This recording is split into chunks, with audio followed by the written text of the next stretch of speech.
Hello friends and tubers, my name is Dave Dixon if I haven't met you, and I live up in Northern California and I love California.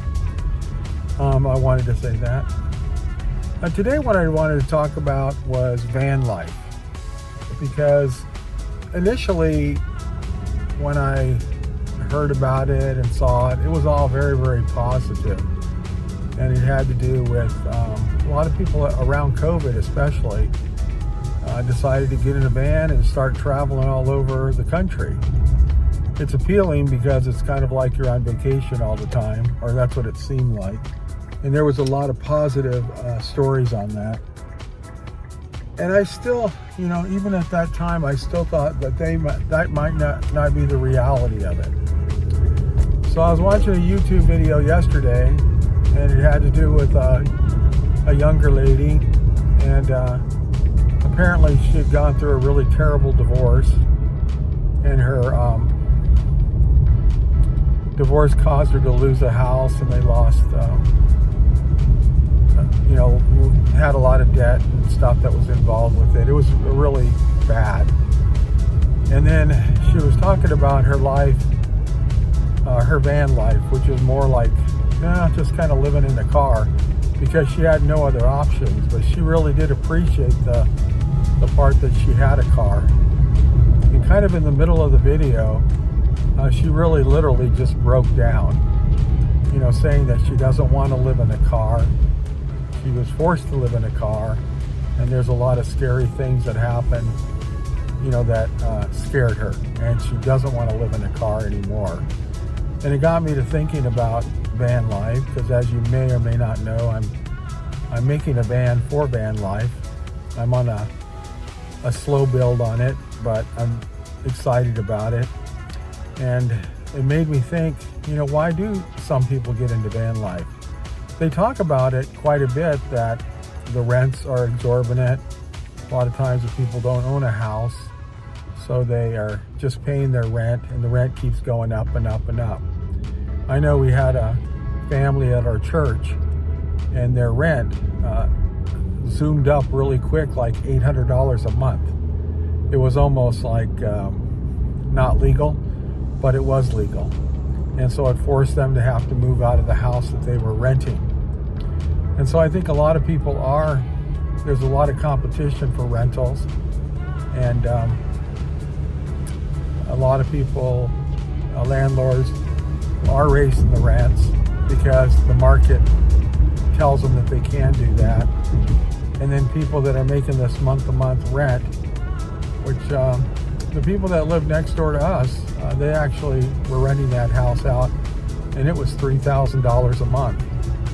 It's not as big as our house. It was a single story, but they always had people renting it. It was amazing when I first heard how much they were renting it for. And so in the case of that young lady I was talking about, she had no place to live, and I guess no family to draw off of, no support. And so she ended up getting into her car, and she moved into her car. At one time she said she did have a motorhome, and she liked it because it helped her to get away from an abusive relationship. Even if it was just for a weekend or a week or whatever, she would love to go out on her motorhome, and I think it was $800 a month, she said. And then when the divorce happened, she ended up losing all of that and lost the motorhome. So then it became a necessity. If you have no place to go, you have nobody that can help you out, there's not a place that you can stay. I mean, I think almost the last option is to move into your car. And then you have to kind of go around like a nomad and try to learn the ins and outs of where you can park and stay for free, and how are you going to shower, how are you going to do your day-to-day things that you need to do. But I think it was just the tone of how she was crying, and she was very upset during the video. I really had never seen anybody get that upset, and she wasn't asking for anything. She was just pointing out that she just didn't want to do it anymore, but she really has no other options. So I think that's the bad thing about van life.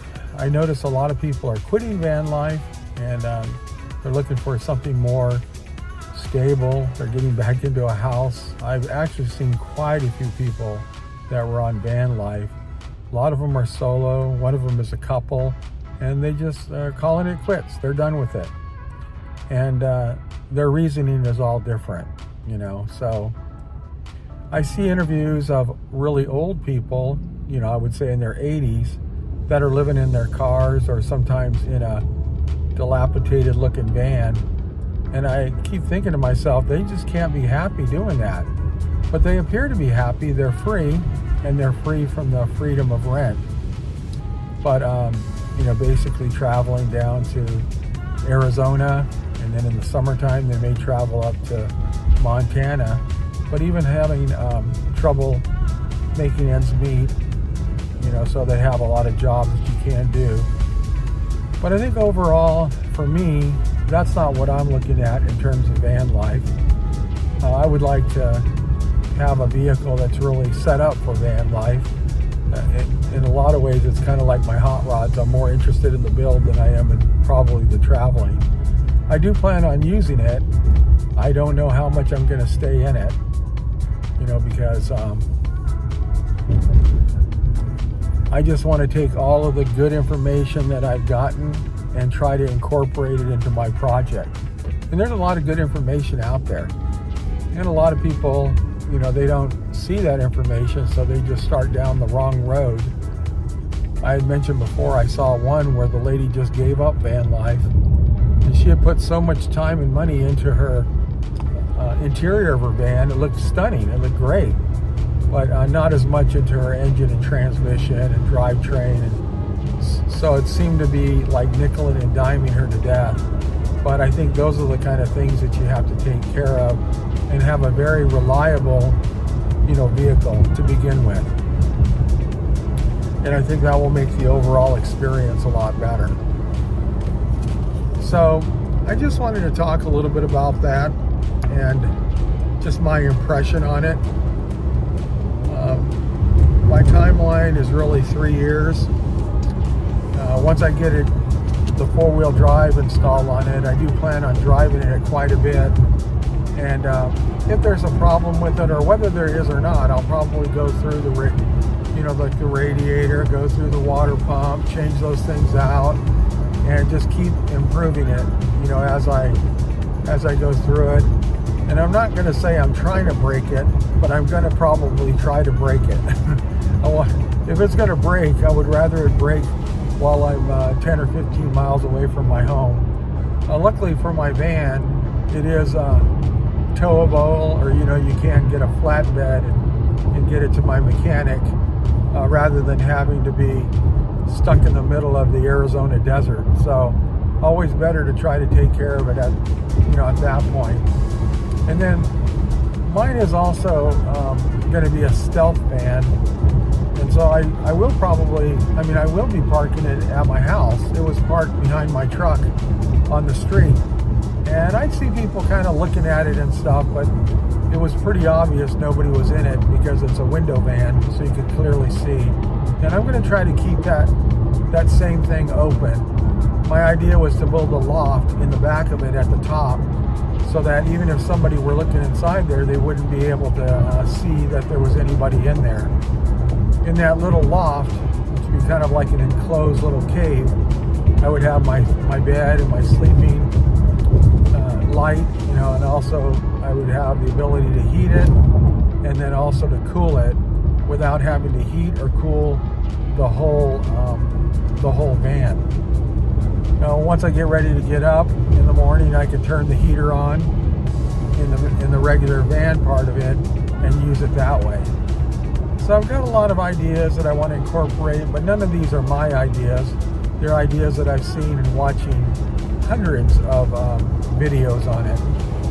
I'm even watching a video on a younger couple. I guess they have a daughter, and he's trying to build out a van, and he's asking a lot of questions, you know, in terms of insulation, how do you insulate it, and people are giving them a lot of recommendation, and I would say most of it is really good.